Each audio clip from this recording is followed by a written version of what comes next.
Hello, NFT Land. I'm CreatoriousRex, also known occasionally as Brett Kinsella, and I'm here to talk about the TWINN. This week in NFT news, we have a lot of information today, and I have my co-host, Skot Leach. Hey, Scott.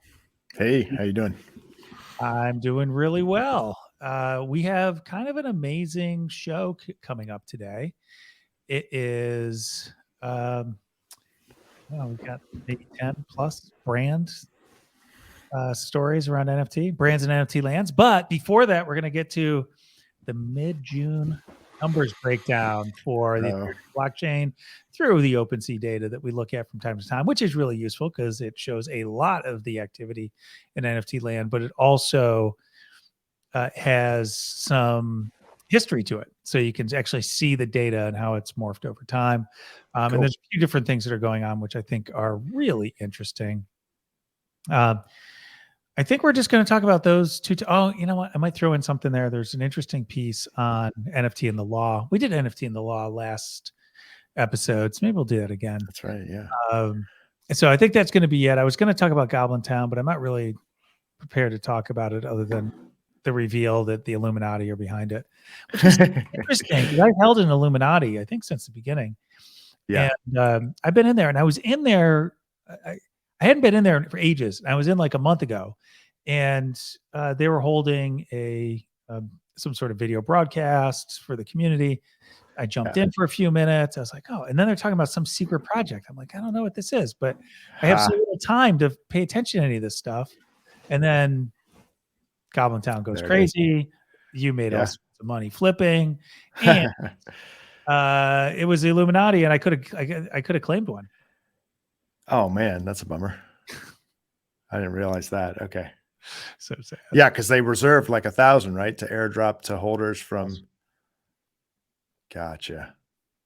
I think last week when we talked, it was when there was still that Beeple was sort of trolling that he might have something to do with it.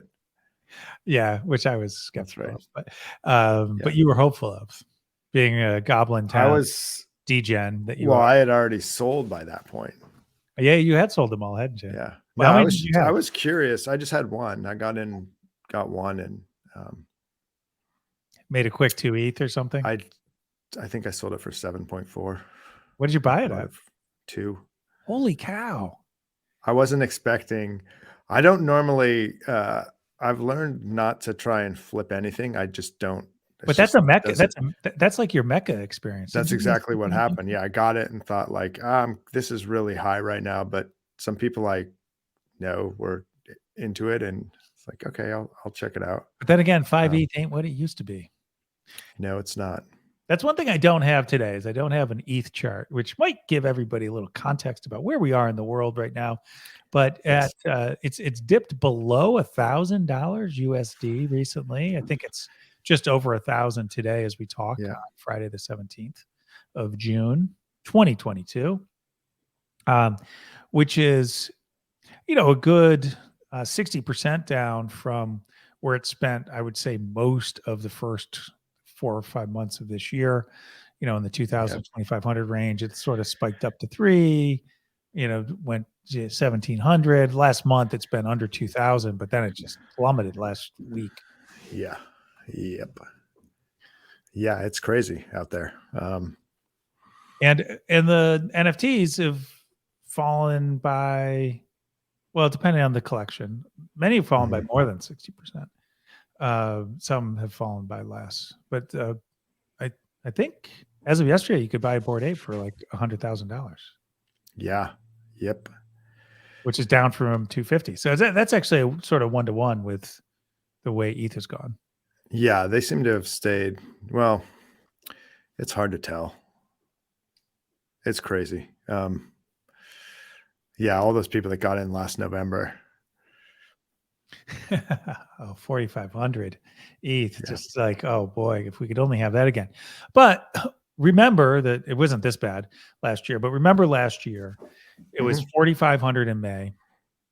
It went down to, I don't know, 1,600, something like that. Yeah. June, July, August, and then really rode up to about 4,500 in November.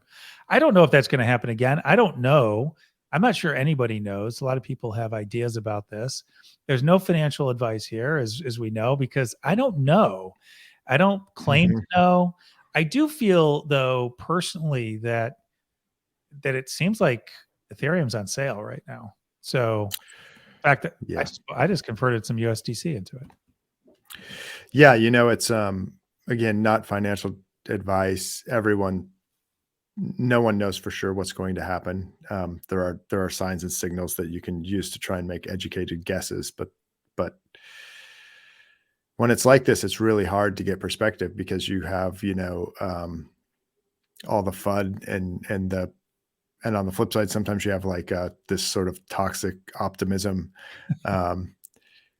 It's good to step back a little bit. And for me, like at the end of the day, this technology is not going anywhere. It is happening.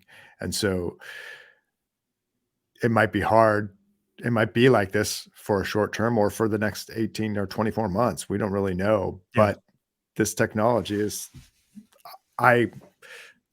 based on my experience up to this point, it's here to stay. And I do think it's a good time it's a great opportunity. That said, who knows?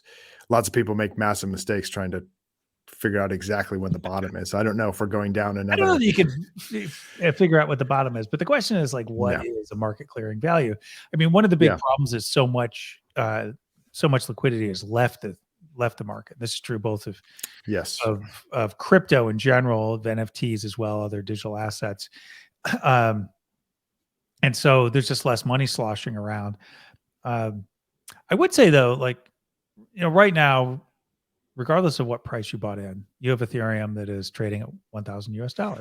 And so what's more likely, that halves or doubles? How likely is it that it goes to zero?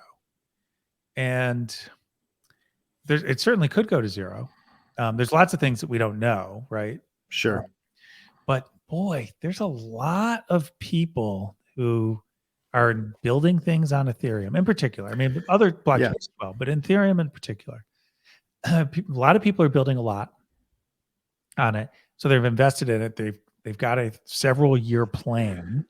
They're not going to stop that. In fact, they're probably just accumulating more Ethereum in case it goes up, so that their price goes. DCAing. DCAing being buy a little bit each. Cost averaging, right? Yeah, cost averaging. Buy a little bit each for however you do it.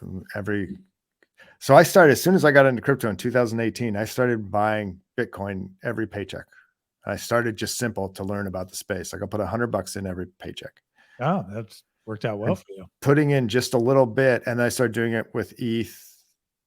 And by putting in a little into each of these coins, I started watching them more. And that's how, for me, that was always a good way to get me to pay attention to what's going on. That is the best way to learn about NFTs too.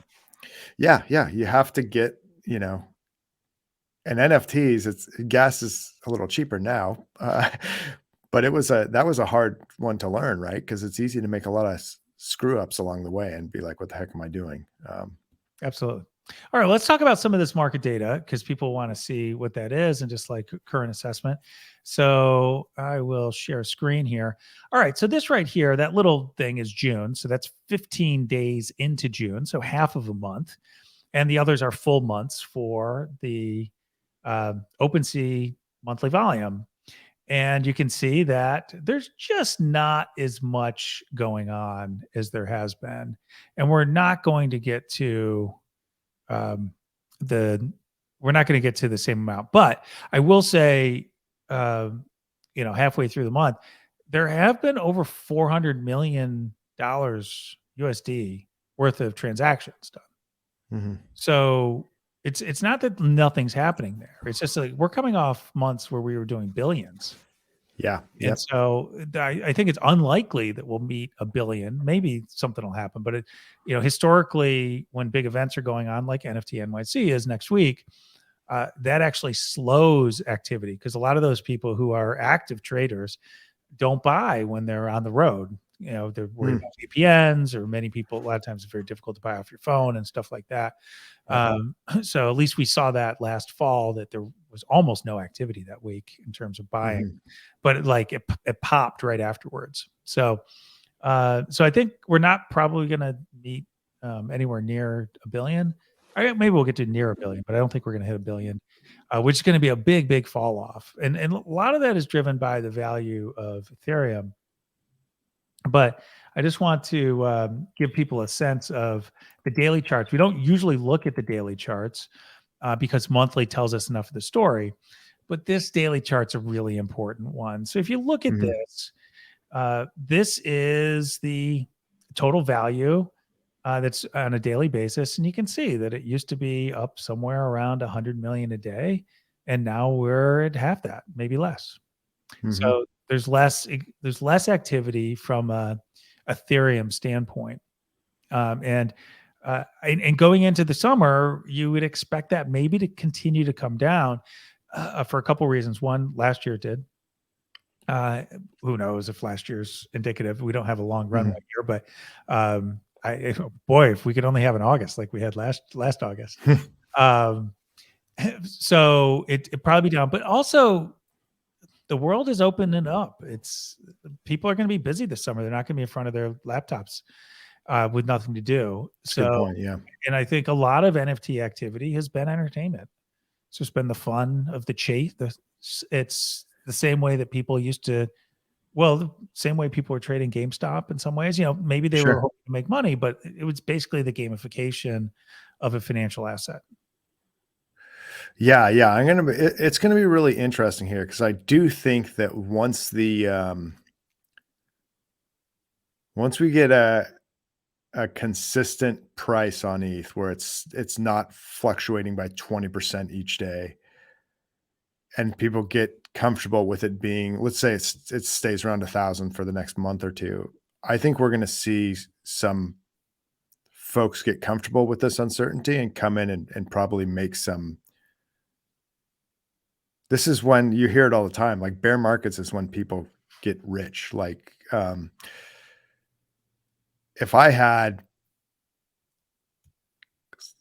USDC sitting around that I had taken out a while back, of which I do have some, I am looking at, like, I'm not even looking at the ETH price anymore on some of these blue chip NFTs. I'm looking at, well, that says it's, whatever, 90 ETH, but ETH is worth $1,000 right now, and I have this USDC. By the time I get in, like, the cost of that ape is now substantially cheaper than, like, you were just saying it's 100,000 instead of 300,000 or whatever it was. Yeah. Before. I think as people get comfortable with this, what's happening, we might start to see some of that go on. But then again, and I think there's a good chance that a lot of these assets were overpriced. I won't comment on any particular collection right now. So the market settled. Absolutely. Price is probably somewhere in between, but still, it seems to me that for blue chips, there's some upside right now. And I just wish I had more liquidity. I just don't at the moment, because I do have a lot of assets obviously are tied up in ETH, but I think I've bought a few NFTs for collections that I really wanted to be part of that I missed out on in the first round. So I felt good about that. I spent like next to nothing to get into some really high quality projects. So I feel good about that. And then at least I'm part of them, and I'm sort of a buy and hold guy. So it's just like, I just buy and then I don't have to worry about it again. Now is a great time to look at, like, and you'll hear lots of people say this, but look at which projects are still posting on Twitter right now and are actually building stuff. Like, now is a fantastic time from my perspective. This is how I make choices to go and get more of those projects. Today, I just bought 14 more average creatures, which everyone thinks I like. Do you own like 15%? I have so many average creatures. They announced they did a Creative Commons 0 license. So they basically put the artwork in the public domain, so you can do whatever you want with it. And that artwork is fantastic. It's so incredible. I'm excited about this stuff of people starting to make their own art from other people's art. I think it's one of the coolest things about NFTs. So that's an example of a project I'm excited about because of that. And now they're there was a bunch that were 0.02, just under 0.03 ETH. It's like $30 at this Oh, point. I know. Oh, it's like Yeah, I was just talking to someone he wants to do a free mint, and we should talk about free mints because they're actually kind of interesting. yes, because he's basically using it as a way to build a community, and he's going to fund a short film. And he's had pieces in film festivals before. He's doing the short film. It's 3D objects, all the characters he's selling, or putting out there. He's going to do a free mint. But we were just talking about it. He's like, I want to give away free, like a tranche. And then we were talking about a ladder strategy, like you could do 0.001 and then 0.01 and then 0.02 or something like that. Yeah. I'm just like, I wouldn't even do 0.001 for your second 1,000. I would just go to 0.01. It's only $10 today. Yeah. I mean, you're going to spend more in gas because gas has inched up a little bit. It's like $20 for it. Yeah. By the way, that's Ollie Tunes. I think people should take a look at it. Right now, he's got a limited number, 39 superstars, which he has a point. Oh, this is the guy that you and I talked to on a Twitter space like ages ago. Exactly. He went to the accelerator. Awesome. And very cool. He's a creative out of South Africa. His stuff is so cool. He's got some YouTube videos up showing like they move around and jump. And he's doing children's stories out of it because that's awesome. Like the origin stories, he wanted to create something that for his son. And it's just like these great little stories that he's enabling. And he wants to build a community. And so that's why he's going to do the free mint to get people sort of interested in Ollie Tunes. And then he'll charge a little bit, and he sort of ratchets it up as he goes. But it's actually quite expensive to do a short film that you're going to submit to like several major festivals. So he's doing most of it right now, just like on his own dime, and he's got people working with him. But I think it's a great idea. I love this idea that you can crowdsource this, and I actually think that this is the type of thing that has such commercial appeal that it could be like the scale of the Teletubbies, if people know what that was, in terms of the impact, or like Little Einstein or something like that. And he's starting out with the ability for people to be part of that community from the beginning. Yeah, it's really cool. Really cool. Yeah, so Ollie Tunes, like he's got it costs 0.1 to get one of these superstars. But if you get a superstar, first of all, it's different. They've got unique characteristics and they move around, and it's 3D, it's all full motion stuff. But you get 20 of the regular ones for each superstar you buy. Oh, cool. That's awesome. So I was like, oh, that's pretty cool. And I did buy some, but it's mostly because I know him, and I didn't care about like getting 20. Sure. I just think I'm fully behind him as a creative. That's awesome. So in any event, I think free mints are really interesting, and that might play into a couple of the other things that we see. So I don't know if I think I might not have one of the charts that I wanted, but this is monthly active traders. So through the 15th of the month. So actually we're not that far down from where we were. There's a lot of people who have been buying on OpenSea this month. And maybe my view that, the NFT or crypto market is the one market nobody buys the sale, right? They always want to pay for everything when it's like full price or the price is rising. When it craters and it's on sale, nobody wants to buy it because they think, oh, it must be going to zero, which sometimes happens, but not always. Sure. But I think that's a good sign right there. That's interesting. I wonder too, like I think I mentioned this last time we talked. I've had a lot of people that have been watching the space from the sidelines ask me in the last few weeks, is now a good time to start looking at stuff? And that's wild to me that, if you're not in the space and you read the sensational headlines of like, everything's in collapse and it's going to go to zero, depending on what paper you read. I think it's interesting that folks are recognizing there's an opportunity right here. Well, that's interesting too. Yeah, because I'm really on this kick of NFTs as entertainment. And there's this entertainment of being a degen and flipping and sort of gamification of the financial aspect of it. But if you look at it, like most of the success of the of the bigger collections is there's some entertainment value. Not all of them, like Cryptodes hasn't done anything. Like there's a few others, but there's some entertainment value to them. It might be because like they have events or they're doing interesting things or they have riddles that you have to solve, if you're part of the community and you get extra stuff. But I'm looking for things like that. I tend to stay away from the DeFi oriented ones. I understand why some people like them. I think they're problematic. But I think it's really intriguing that people are giving away NFTs to build their community, right? And then there's secondary trading going on of those NFTs, which were free. And then they're doing like follow-on collections where they charge a little bit.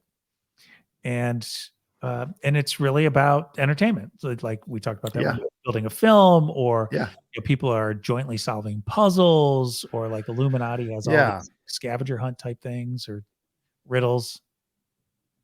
Yeah, I mean, I think it's back to this is good, this period of time where you sort of have to differentiate and keep people interested, especially if things slow down. It's good for the space. It's good for us to start seeing people do some interesting things. I've been looking at some of these, like the VFriends blog was posting about it's this economic post about things you can do with your NFTs. And there's sites now emerging where you can rent your NFTs out and things like this. So NFTs that have utility. There's lots of interesting things starting to come up for people who hold NFTs, whether it's interacting as entertainment, like you said, or finding some other mechanism. I mean, I own tons of Decentral or Sandbox. I own a ton of Decentraland. I have like virtual plots in all these metaverses. I'm going to use that stuff at some point, I hope. But while I'm holding it, it'd be awesome if someone else could use it. Even if I didn't want to rent it, just letting someone borrow it in some way. So a lot of those type of things I'm excited about, that stuff being built and seeing how people utilize it. Yeah, cool. Okay, so if we go back to this idea of total registered users. So by the way, so this is as of the 15th, there were 1.8 million registered users who have made at least one transaction on OpenSea. All right, so this is just this chart is only going to go up, right? Because it's every time some new wallet makes a transaction, it increments here. That number's up 100,000 in the last 30 days. Actually, a little more than 100,000. So it's a huge recession, but like maybe this is a time when a lot of people are saying, "Oh, I missed out.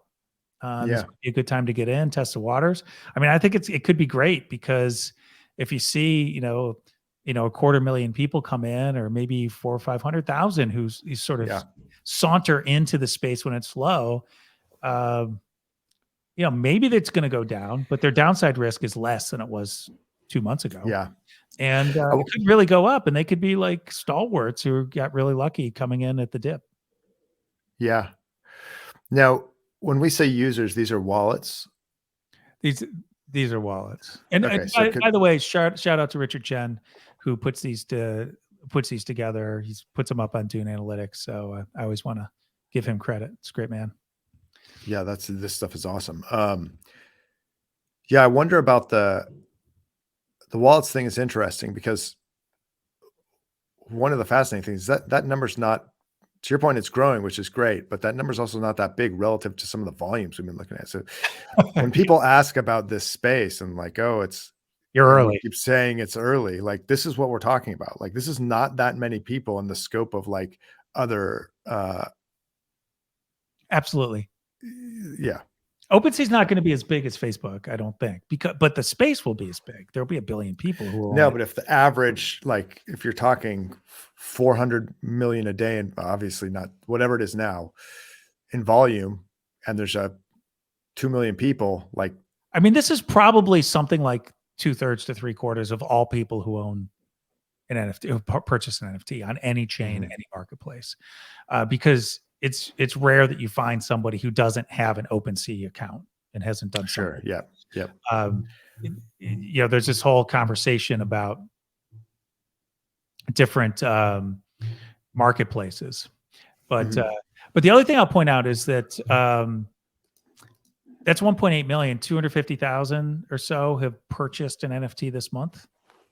So it's like 1 in 7 or if I have my numbers right, have made that type of acquisition. So pretty active. Yep. Yep. Okay, so let's go to the next one. Polygon.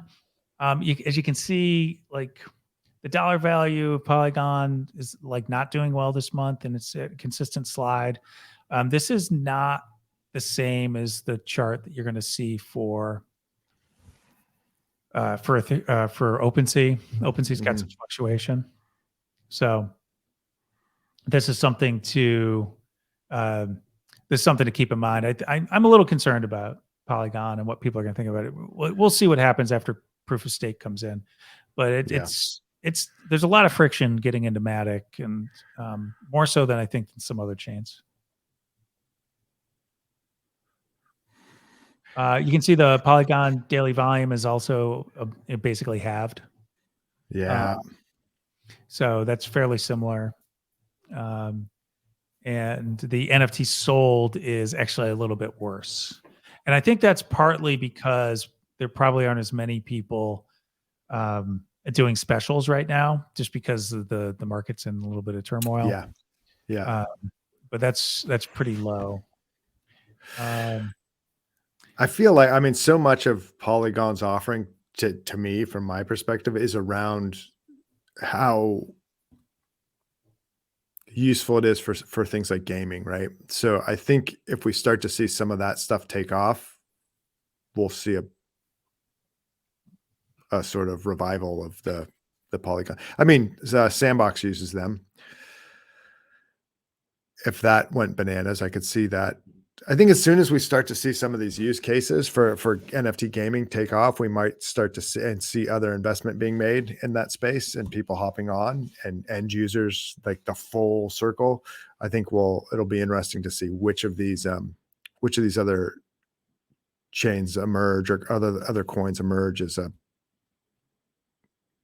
as big players. I mean, yeah, I think that's completely fair. And even when Ethereum moves to proof of stake, there's going to be some financial benefits, but there won't be all of the performance benefits that you're getting from a Polygon or a Solana. Yeah. Yeah. Okay. So I'll just show that you're continuing to grow Polygon users. I think that's up to a little over 200,000 right now. I don't remember exactly. I don't have my notes in front of me, but I'm sorry. Like I meant 1.2 million. So that's done pretty well over the last year. And I want to get into our next story. Let's see if I can pull that up. Oh no. There we go. NFTs in the law.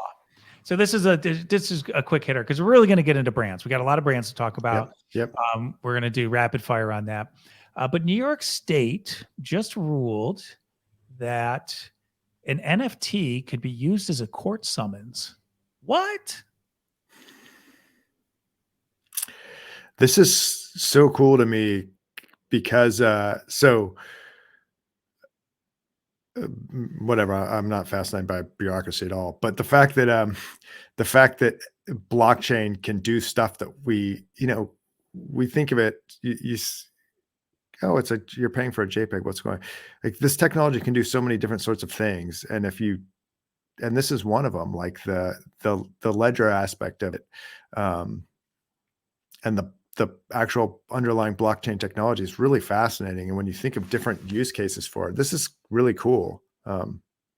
For that reason, the fact that the fact that we have a different use case for it, I think is neat. I wouldn't want to be summoned, but yeah, it's just like, hey, there's this blockchain capability. Let's use it. Yeah. I don't know. There aren't read receipts for these, so it's not the same as being served a summons. Yeah. So I don't know exactly. Like, people send stuff to my wallet all the time. I don't know what it is. Is that like? Am I on notice now? This strikes me as a little odd, but yeah, understanding how it works is definitely that needs to be worked out. How do they know? Like, how do they know I still have keys to that wallet that they think is mine? Yeah. So is that the deal? Is they're saying you can be summoned by it just They can send you an appears in your NFT, wallet. and that's your summons. It'll be interesting. And think about that, right? They're writing it to the blockchain. That's permanent. Your court summons is permanent for that wallet. I still stand by my statement that I love the technology. I don't necessarily think that this use of it sounds. This sounds garbage, but Yeah. I think that probably the more important thing is expect blockchain, NFTs, the things that we're talking about here, to be used for all sorts of things that already exist in the world. Because what we did is like we all collectively started using all these technologies, and there's enough people using them now that there's critical mass, and then all these other legacy institutions are saying, oh, well, there's a lot of people there. Now I can just reach them this way. Yeah. And I think the other good thing too is that we, the people, can use them in the same way that that's a two-way street, right? Like the notion of a ledger and proving immutably that something happened at a certain time, that can be used from the bottom up or from any direction. If that makes sense. I think there's lots of interesting things that can happen there. We talked before about this idea of I love this idea of a photo app on a phone that knows when you take a picture, it mints an NFT to the blockchain in that moment so that you can prove that the picture was taken in a specific place at a specific moment. That adds a kind of integrity to that image. That notion of like time stamping a moment is super neat from a feature perspective. Not to say I want to get summoned by an NFT, but you know what I mean. Yeah, we'll see. We'll see how this just might be a headline and go. Yeah. Okay, so now we're going into brands and NFT lands, and there are a whole lot of them. So the first one we have is Yves Saint Laurent. Yves Saint Laurent, very famous brand. Who are they owned by? I think it's like L'Oreal or something owns them, like one of the other big consumer brands owns them. They have a 10K collection coming out. Oh, and you know what? I don't have a picture for Outerverse. Have you been following the outside.com metaverse? Or outside? Yeah. Outerverse.io, I think it's called. A little bit, but not super closely. Was there something? Okay, yeah. Something came out this week where you could actually finally register and things like that if you were signed up with their. But basically, that's basically they call it a metaverse, but it's not a metaverse. It's basically a loyalty program with NFTs that rewards you for paying attention to them, and then also rewards you eventually for doing things in the real world. So if they have integrations with like Garmin and other GPS providers and like health apps and nutrition apps, camping things, right? So as you do things, you can get credit from them on the blockchain, and then somehow you get. But actually, what it is a loyalty program when it comes down to it. Yeah. It's just a consumer loyalty program. I was like, this is amazing. Here's some people who are really clever about this. And they're saying, oh, well, I can use this technology. I'm not really going to create a metaverse. My whole mission is about getting people outdoors and having fun in the real world. So this stuff to me is super fascinating because you can start to, and I think we've talked about this before too, but I was having another conversation with someone else about this. You can see a future here where you can sell your data as a user or choose to share your data as a user for your benefit through loyalty or whatever. So I don't know. That's fascinating to me. I need to have different wallets for different personality profiles. That would be really interesting to focus your wallets on some specific theme. Because let's say we're all multi-thematic as humans. Totally. And this is one of the most fascinating things about the wallets to me is that they're almost like identities in a way, and you can hop between them. It's a little problematic because people keep dropping stuff in my wallet that I don't want. So I'm waiting for proof of stake just so I can send all these things to a burn wallet. But I think it's also interesting that like there's profiling going on. So the profiling today is based on what's in your wallet, which is fine, I guess. But maybe I want one that's just like athletics, sports or something like that. Yeah. I could put everything in a wallet, and that's where I do my outerverse or anything that I'm doing with baseball or something like that. That might be actually kind of interesting. And then like it is weird too to me that like I've got a bunch of fine art, and it's like next to these like ridiculous PFP projects that either someone gave me or I bought like on a whim. Yeah. And why did I buy that? And Yeah. I'm like, is this really the image I want to portray to the world? I'm not sure. Yeah. It's sort of like everyone looking in your inbox or something. Yeah, yeah. And in the past, like we had all these things in our life, and like artwork in the home, but like most people don't come into our home. And so maybe on social media, they see sort of a number of facets, but social media tends to be a bit curated. This is less curated. This is like social media if like your bad hair days were in there too. Mm-hmm. So in any event, going back to Yves Saint Laurent, Yeah. Yeah. they're actually not saying much about what they're going to do with it, but essentially it's going to be a loyalty program.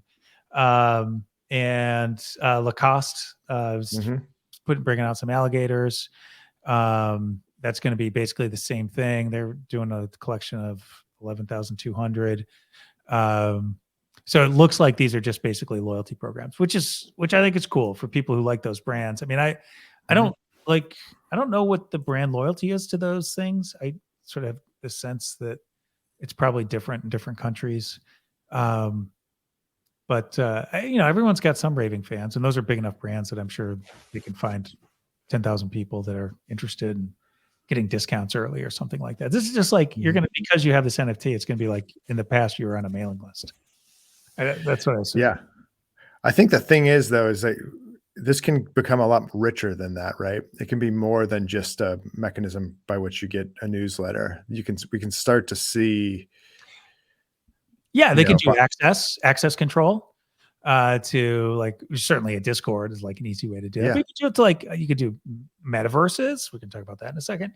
All sorts of different things. And then you can do like, if you have IRL events, you can just airdrop special passes to the holders. And it's like, there's a lot of really efficient things that are going on. And like, it would be amazing. Like I probably am involved. I probably have signed up for, I don't know, dozens of loyalty programs at some point. I'm sure I couldn't, I'm sure I don't care about more than 10. But think about that. Like I'm part of this loyalty program. And when there's a special event, I've got a token to access it and I could sell it. Absolutely. Yeah. Or if you're a competitor of Lacoste, you can offer to people to burn their Lacoste loyalty thing in order to get one of yours. Like, oh, that's a great idea. There's so many like devious, I love curious things that could happen here that are like, wow, that's part I of was having this conversation earlier, even with like, this has to exist now, right? Like, who are the people that bought Bored Apes in the first 30 days? Who are the people, and how many other wins did they have like that? And they're still holding. There's people like that out there. Let them go to a spot and prove it so they can get on a whitelist. Like, these are people that have demonstrated that they are early and they hold. They're the type of people you want in your community or your collection. That's fascinating. So that's that's just customer segmentation. Yeah. But it's the block, this whole, it's funny how automated it can, not automated, how much this data we have already, right? It's, I don't know. It's neat. Yeah. And that's immutable data. That's super interesting. Okay. Let's see. We are going to talk about this guy. Do you know who this guy is? That's the Sony Tiki thing. Yeah, you're right. Tiki guy. You are 100% degen. I love Tiki stuff. Tiki bars is one of my favorite. Okay, well, he's going to like dispense wisdom and things like that. But I think there's only 500, well, 510, I think it is tokens. They're going to be $100, I want to say. But it's tied to this Sony spatial reality metaverse I don't really know what it's going to be, other than, I guess, if I was interested in Sony's Metaverse, I'd probably want one of these, because I'm sure it'll be beneficial. Hmm. But it looks weird. It does. I like it. I like the tiki stuff. And yet, he looks menacing, and yet he has the pineapple on his forehead, which is the universal symbol for welcome and hospitality. I just don't know. Those eyes don't look welcoming. I thought tikis, that was the origin of them. They're meant to like ward off bad spirits or something. Yeah, but then at the same time, they're welcoming the spirits to come in and say, "It is great hospitality here." I don't know. With the pineapple. All right. Maybe it's a thing. I mean, maybe I've just missed it in my extensive knowledge of tiki. It makes me want to go quote drink unquote. like a painkiller or a zombie or a pina colada or something. Well, I totally expect there to be straws coming out of the top of this thing's head. Yeah, that actually. I've got a collection of tiki mugs. Okay, but this goes back to one of the reasons I put this on the list today, because like we didn't do all of them. There's like a lot of brand activity today. Oh, I'm frozen. Was because we've talked about this idea of some of the brands just being a little bit more elegant than others in what they're doing. Mm-hmm. Yep. And so I think it's interesting that people are doing loyalty programs, because to me, that's a layup. They should do that. It's just like option value. It's like getting some, exposed to new people. I think it's really interesting. Allowing like your best fans to maybe get some financial benefit out of it. Like, this is all really smart. But this with Sony, makes total sense. They've got a special Metaverse, put some tokens out there. I'm sure there's going to be a ton more like this. Absolutely. And again, like the amount of like invite stuff, right? So the whole viral loop when you're designing software, like, oh, if a user invites this many people, and you can create this sort of insidious thing.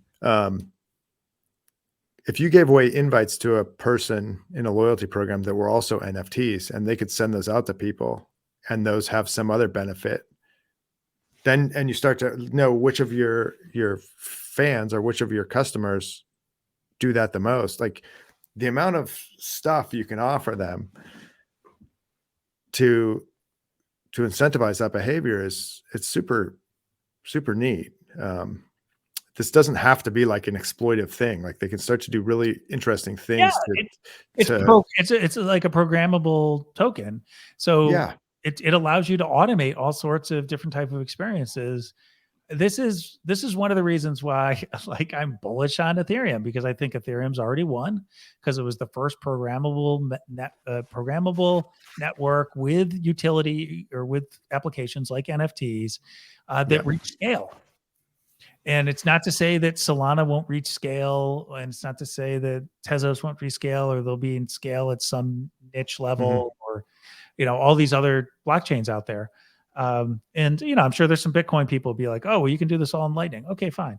I'm just saying that Ethereum, reach scale, and so it's great. Well, what can we do with that? Now all these people have these wallets. Yeah, I think we're going to start to see some awesome stuff. I'm excited for what happens next.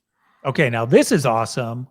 Nickelodeon, the 90s called. They want your attention back. If you're reading this year early. I don't know what this means. Summer, they're doing it with Recur, which I thought was interesting, but Recur has to do it. So I've got those Recur passes. Maybe they'll be valuable at some point. I think I've done one thing with them, but I was like, oh, jeez. All these things, you're like, oh, just like, so I have access. I'd like to get rid of 2 of my Recur passes if anybody wants one.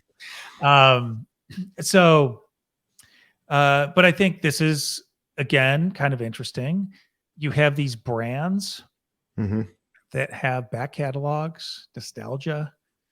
This can be pretty powerful, I think, in this space. And they're giving people a reason to reconnect with something that was meaningful to them. Yeah. We'll see how they implement it. But like I said last week, more and more, it seems like the brands are being more thoughtful than I had originally expected. So, Well, it's like, I think what we're recognizing is that humans like to collect things, and we're like in a collectibles era all of a sudden, because it just became so much simpler to collect things. I mean, certainly when was Beanie Babies? Was that the 80s? No, that was no. 90s, right? That was the 90s. Yeah. Yeah. And so, we have the collectibles going on there with physical things. Obviously, Beanie Babies are just one example. There were lots of things that were going on. This is, Gary Vaynerchuk. We've talked about this. He's like big on the collectibles. Yeah. Some of it's because people are fans now. Some of it's because of nostalgia. But all these things come together, and the collectibles market is like $300 billion annually. That's before NFTs. That's a big market. Yeah. No, it's huge. There's so many neat things that get activated by this technology. That instinct to collect. But also here, this is cool because like I know that big brands are probably gonna be reluctant to do this, but there's ways to not just resurrect them from a nostalgia perspective, but to resurrect them to get people creating content around them.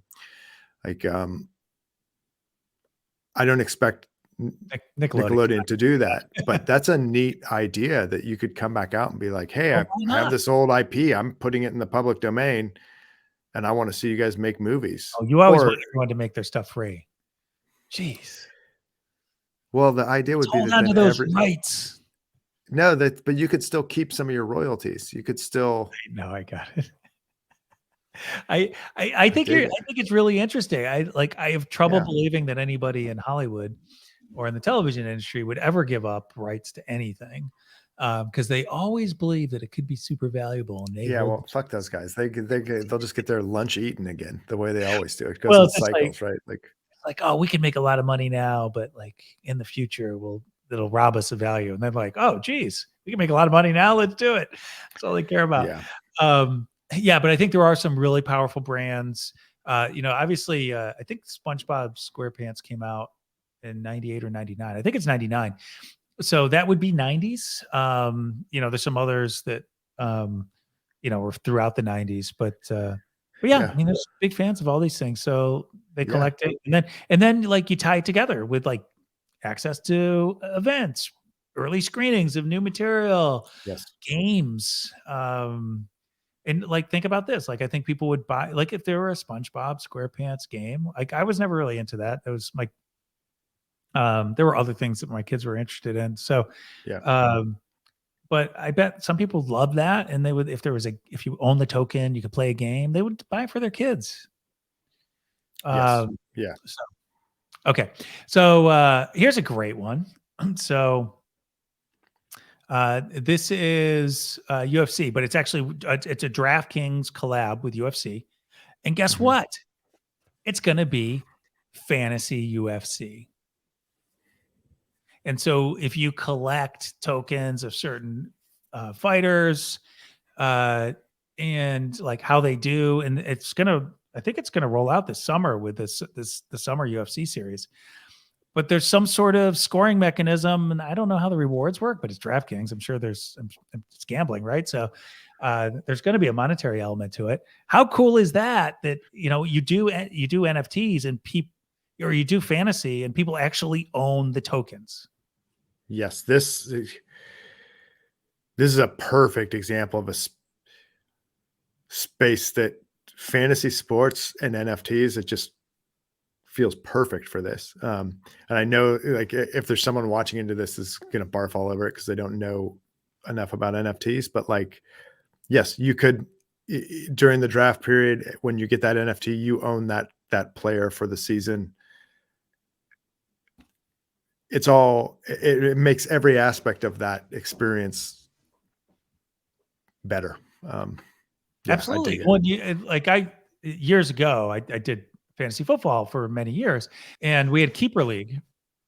And so what you could do is you had all your full roster, but the next year you could retain 3 players from the previous year, and then the rest got thrown in. That's and then awesome. If you got rid of all 3, then you got to draft in the first round. But if you kept 3, you didn't get to draft till the 4th round, right? So it was, really interesting concept. Well, it's in your wallet. like it creates this way of creating some persistence. And Yeah. yeah, I think the mechanics here are really interesting. Like the way it sets up market pricing, um, you know, and you could do salary caps or Yeah. budget, you know, team budgets and stuff like that. So these are Yeah. all things that exist today. They're just not in an ownership model. Yeah. Yeah. It's cool. Yeah. I Okay. dig it. Yeah. So again, I think DraftKings, UFC, smart. They're brands that are doing smart things. Okay. Here's an interesting one. Wimbledon. I don't know. Like, I guess if you're a tennis fan, this is probably good. So they've got 10 NFTs. I like tennis, but I don't think I would buy one of these. There's 10 NFTs. They have 100 editions each. So this is another thing. We haven't seen a lot of editions in this collectible space. Certainly we have, but like most of the things we're Yeah. talking about are some sort of generative collection, so that you've got one of ones of 10,000. So this is going to be there's going to be just 1,000, 500 pounds each, and you have to go into basically a lottery to get one to option to mint one. So they're going to raise £500,000. And then these are all commemorative. Oh, the reason behind this, by the way, is that it's the 100th anniversary of Wimbledon. So they're tying Okay. Got it. and Yeah. those Yeah. 10 events are like 10 iconic images from center court at Wimbledon. So I could see that this would be good. Like a lot of people would probably want all 10 Yeah. for their favorite player. Yeah. I think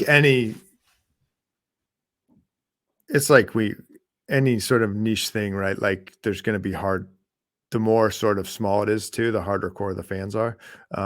But this feels like another one that I don't know. I assume Wimbledon's probably really incredibly difficult to get into as a audience, someone watching. This feels like that would be a great utility thing, like the way they did the VFriends thing. Like this is your ticket into the Or even if they do the ticket separately, you'll give you special access to something. Yeah, exactly. Yeah. Like there's a hospitality tent for the token holders and stuff like that. Yeah. Yeah, all these things are really interesting. Okay, so we're going to keep going. I think this is like 6 or something like this of brands. This is really interesting. Okay, so this is Chevrolet hired an artist to do a render of one of their cars. And it's actually, I think this isn't the setting, but there is a setting for this in like a cyberpunk setting. So there's an NFT. It's one NFT auction. If you win the NFT, you also get delivered the car in that color. And this is a one of a kind. They don't make this color. This is the color that the artist came up with. So you win the NFT, and they deliver the car. That's pretty interesting. Yeah, that's really cool. Automotive integration I've seen so far. Yeah, I dig that. That's neat. That's really cool. And that's a pretty cool looking Corvette. I'm not a huge Corvette fan, but I would have to say. I don't see what you're sharing right now. Oh, I'm sorry. Right. Here you go. I was waiting for the big reveal. There it is. Okay. Yeah, this is it's funny. It totally looks like something an NFT degen would want. Exactly. Not to say there's anything wrong from Lambo to Corvette. Bright green. Yeah. Yeah, I think it's fascinating. I love it. It's cool, and it opens up all these like again, it's just like the whatever product person in me or just the creative person in me, like waiting lines for Teslas and things like that. If you could get an NFT, do you remember when Star Wars action figures first came out? They weren't ready yet. And when you bought them, you got a freaking cardboard cutout stand-ups of the action figures because they weren't ready yet. I don't remember that. No, and but it was like, that's funny. Well, it was like, and it's like, oh, look, you can play with it. It's like, come on, you can't play with it. But it was so like, that was like a bragging thing that you had this. Yeah, you were early. Yeah. And this is like having, if you're whatever, the Tesla truck or something, if you had that NFT and like, oh, hey, look at this. Man, I'm spitting out a lot of stuff people aren't into, like Teslas and NFTs are probably two of the most triggering things, but you get the idea. You have this thing for this this NFT for a car that's coming out, and you could sell your place in line. You could, I don't know. There's just cool stuff there. Well, this is cool. So I'm going to be watching like how much this goes for, because this is an expensive car. I think I'm not sure how much they go for, but it's going to be over 6 figures, just for the car alone. Forget about the NFT. So, and it's one of a kind with that color and everything. So, and the kicker is the Chevy says the money that they raised is going to go to charity. Good That's idea, awesome. Chevy. Really good idea. Okay, so we have something else that's interesting. This isn't for sure yet, but the Paris Olympics is the people, the organizing committee is recommending that they use NFTs for tickets for the Olympic Games in Paris. And they're not just going to do that. They're going to have something where there's this like dynamic QR code associated with it. And it might be geo-fenced in terms of when it becomes active and when you can use it. The whole idea here is they are trying to combat ticket fraud and counterfeiting. That's interesting. That's super interesting. Yeah. Yeah. Again, neat use case. I dig it. Yeah, I don't know if they'll definitely do it, but I think probably they probably will wind up doing it. I think the interesting thing too that I look at the Olympics is that's not DGen Central. That's a bunch of normies. Yeah, no, yeah, this is not yeah. Think of all the people, if they do this, think of all the people that will be getting their first crypto wallet just so they can be part of the Olympics. We're going to have a normie friendly crypto wallet before then. Yes. Freaking disaster. Yeah. The other, I remember talking to someone about this like early 2021 when Top Shots was starting to pop off. If you imagined that each of these events in the Olympics, like they're historic events, right? And each individual, like a run a skier does or a one particular race, each of these things is, if you minted an NFT for each event, so that moment is minted with all the data from that event and what happened, that could be auctioned off for charity. It could be like just a neat, again, like, well, the International Olympic Committee likes money, so they might just keep it. Yes, or keep it, do whatever they want to do with it. But it's a neat way to have this verifiable, immutable record of. Yeah, I mean, I don't think the Olympics would ever do this, but like, how cool would that be that like anybody who went got airdropped an image from that event that day? Yeah. I mean, the Olympics won't do that because they don't feel like they have to do that. But yeah, like a place that actually cared about their patrons, it would. Yeah. Yeah. If you're there with your NFT ticket that got you in and you're at the event. And maybe you could only, you geofence it and you have to be in the venue to actually receive it. Yeah. You witnessed this thing. By the way, IOC, guess what? You would make money on this because you'd have a secondary contract. Yes. And I bet because it's free, you could charge 10 or 15% and get away with it. And you would start raking in the dollars on secondary sales of these things you gave away. Pro tip. Okay. HTC is rolling out a smartphone that is a metaverse smartphone. Like, there's not a lot of information on this, let's face it. But they have this thing called the Viverse, right? And they have a phone that's going to be optimized for getting you into the Viverse, the HTC metaverse. Now, HTC used to be a big global manufacturer of smartphones. They're not a big global. I mean, they're still big in general, but they're not in the top 5 anymore. But wow, that's really interesting. Talk about a niche. Like, I've got this metaverse. I'm going to get people, like, I don't know if anybody who wants to be in the Viverse, but maybe anybody who buys one of these HTCs is going to be in there, and maybe that's a way to get people. I don't know. I think it's an interesting, what would we call this? Synergy. It's an interesting combination of two things. I don't know if it'll go anywhere. I'm skeptical, but I think it is super fascinating. I'm really curious because I feel like metaverse is still something that we don't know what. Doesn't seem to be any shared agreement on what the hell that even means. Yeah. But yeah, my imagination goes to all sorts of spots of what Okay. that might be. Let me ask you a different question about metaverse, and this is for there's a longer conversation to be had here. But are Mhm. there any compelling experiences in metaverse spaces now?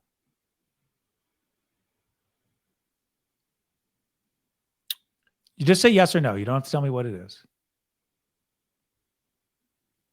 Yes, asterisk. Are there any compelling metaverse space experiences today that are not games?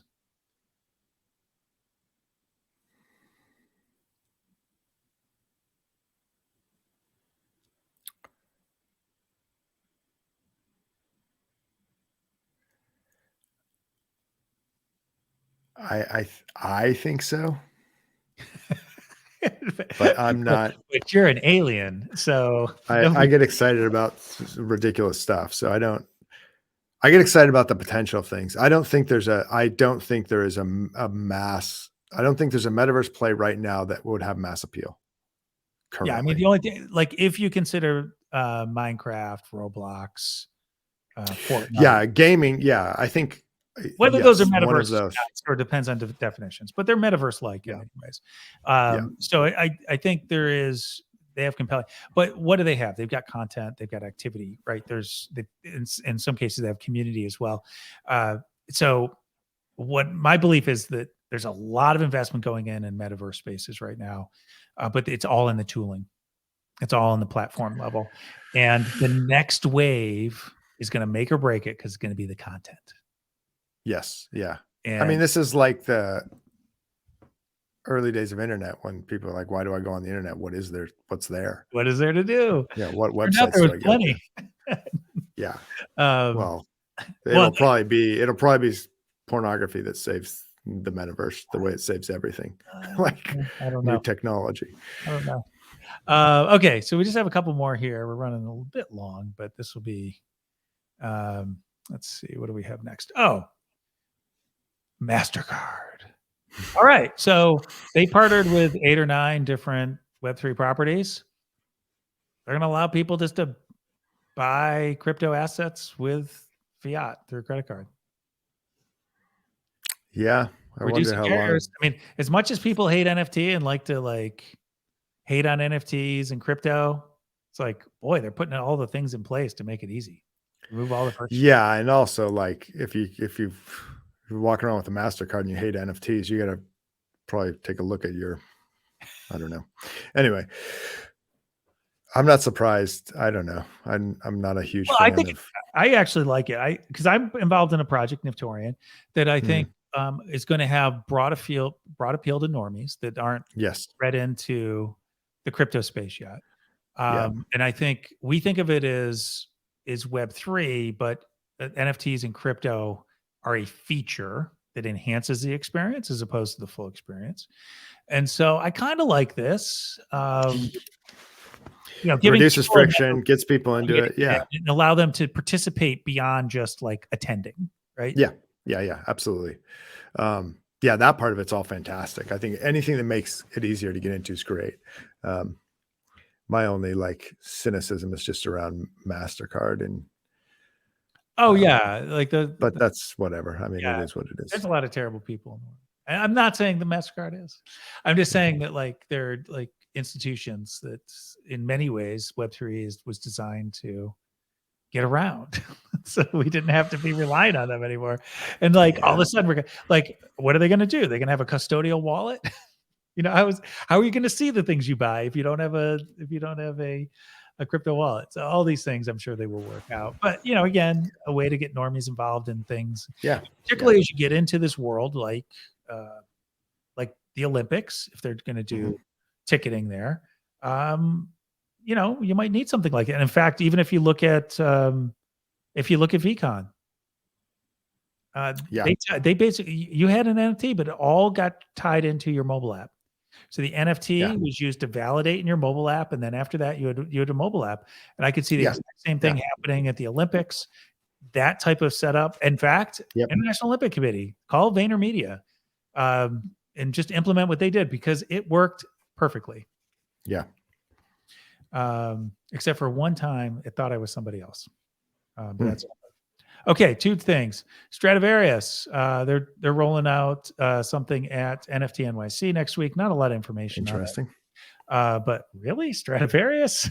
So I'll be in NFT NYC. It doesn't really seem like a fit. DGen violinists don't seem to be a big cohort, but great brand name, getting into the space. And I wonder if this is one of those vault type, like the different booze things we've seen where you have an NFT that represents an actual violin somewhere.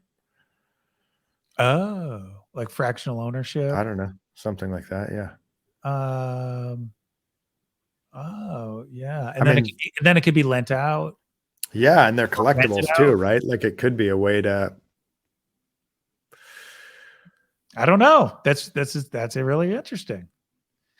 You always. I mean, NFTs can sort of make any collectible, even from different interest groups, suddenly become interesting. If you're into NFTs, you might just be like, "Oh, I usually collect apes, but this represents a physical violin somewhere. I'm into that." Yeah, and fractional. I mean, if you think about like fractional ownership, do I want to have fractional ownership of an Andy Warhol or a Stradivarius? I don't know. I mean, like, yeah, that's an interesting discussion. If it's just like Stradivarius, like, well, I don't know, like they could do some sort of really interesting thing like access, and I don't know about the community aspect of that, but I think there are some things because it's a great brand name. I just don't know there's that many people who are like attached to that brand because there's so few of the instruments. Yeah. Okay, last one. Baby Shark. So Baby Shark, by the way, they rolled out 10,000 collection November, something like that. Sold out like instantly. Had audio in it, not surprising. They're doing this other collection. It's going to be revealed next week. It's going to be another 10,000 collection. I guess they're milking it. But again, they've already sold one, and I think they were really inexpensive. It was like 300,000 or something they raised last fall. I actually think that brands like this need to do a lot of drops because they want mass appeal and they want people to be tied to it. So it's not necessarily a rarity play. Yeah. I think that's an interesting thing is more of these projects. More of the entertainment companies get in, or the NFTs is entertainment that you were talking about earlier. We'll start to see lots of different interesting approaches to this. It's like the free mint thing. The free mint thing's super fascinating from a secondary sales perspective. Yes. What could happen there is look what happened with loot. I mean, those things were free mints that went to, and there was no secondary on that, no secondary royalty. They went to 10 ETH. Somewhere higher than that, but like 10 ETH was the floor, I should say. Now they're like not that, not anywhere near that, but that was one of the first ones. And then there's a lot out there right now, which were free, which are just living off secondary. And I think it's really interesting because it's basically a tool. You're saying, hey, you can have something free and you can become part of my community. Yeah. And you can sell it, do whatever you want. And in some ways they want people to sell them. Because then they get that secondary revenue. But I think one of the things you'll start seeing is people giving away a portion of the collection for free, starting that secondary and then doing an additional tranche. That's interesting. Yeah. So I think you should do that. And by the way, I just like to bring this full circle. Where we are right now is a market. If you were to think of the Gartner hype cycle, right? So anyone who's in tech will know the Gartner hype cycle. But if you're not in tech, which is most people, you probably don't know what this is. And so this is basically a model that says this is how certain types of products enter the market. They start out at zero. Nobody knows anything. And then it gets very rapid. Let me see if I can do this the right way. Now I got to do it through the other finger. Very rapid rise. And up at the top, this peak of inflated expectations. It's like it became so interesting to people, so compelling that there's no way that it could ever live up to it. And then what happens? It's a mirror image. It goes way down to here in the bottom. That's called the trough of disillusionment. And you can stay there for a while. You can stay there for weeks, months, years, decade. Different for different markets. But the trough of disillusionment, this is where everyone's like, oh, that's a bunch of garbage. I don't want to be any part of that and stuff like that. I'm not sure if we're fully in the trough yet. I'm not sure it's that bad. But certainly from a pricing standpoint, it is. And certainly from a hate from a lot of the people externally, there is. But we're probably in that trough of disillusionment. But what comes after that is what they call the, do it this way, the plateau of productivity. Now I'm going the wrong direction. I don't know. I can't do it. It just rises again, but it doesn't hit that peak of inflated expectations, because that was inflated expectations. You can never reach that. It goes up like halfway. It's like this nice steady rise. Everyone sort of goes through their FOMO period. They go through their stages of denial, anger, acceptance, all those things, and then they're like, oh, I kind of like that thing from Baby Shark, or from the Olympics, or whatever it happens to be, or maybe I'll give Bored Ape Yacht Club a second look, and then you just sort of keep growing, and it becomes embedded. So that might be what we're going through right now, and it would, if it is, wow, that's like, first of all, very natural, but also a good sign that you may not be as early as the people who rode up the peak of inflated expectations, but you might be the lucky one who got things at the trough, and you're probably going to get the best risk-adjusted value of anyone. Yeah, that's a fantastic point. The weird part about this space is just understanding, because it is a relatively small number of people in now, and because they're different types of folks, then I think there's something about this behavior that's different. I can't articulate it more than that. But I think there are some hardcore people that believe in the technology that are in this space holding NFTs that aren't ever going to sell those. They're just, and that's going to do interesting things, especially when you start to think about, like, well, what if a collection has a relatively small number of NFTs, but they're being hoarded by a small group of collector? Like, what, there's all sorts of interesting things that can happen here. Oh yeah, that's the whole strategy in terms of community size, and like, does rarity work against you? So that's like really interesting. Okay, I think this has been amazing. We got through like a dozen brands. That was pretty interesting. Plus market data today. Hey folks, if you are interested in NFT artists, like actual artists doing fine art, maybe doing PFP collections, things like that as well, that maybe that's what you're into, more utility oriented. We actually have 18 going through an accelerator, the NFT Artist Accelerator right now. Demo day is coming up on June 29th.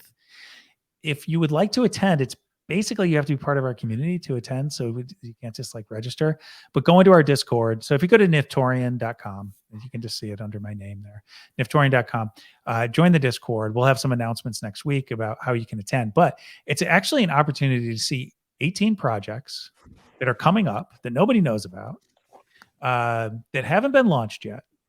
And you'll get a sneak peek on what they're going to be doing, when things are going to come out. Maybe you'll have whitelist access, but frankly, you'll just see some really interesting things that people are doing. And that's what I like about it, is there's so much creativity that comes out of this, and you're going to start, and you will see in some of these, and you'll do it over a 2-hour period. They get basically 5 minutes each to go through their presentation, and you'll be able to meet the artists afterwards.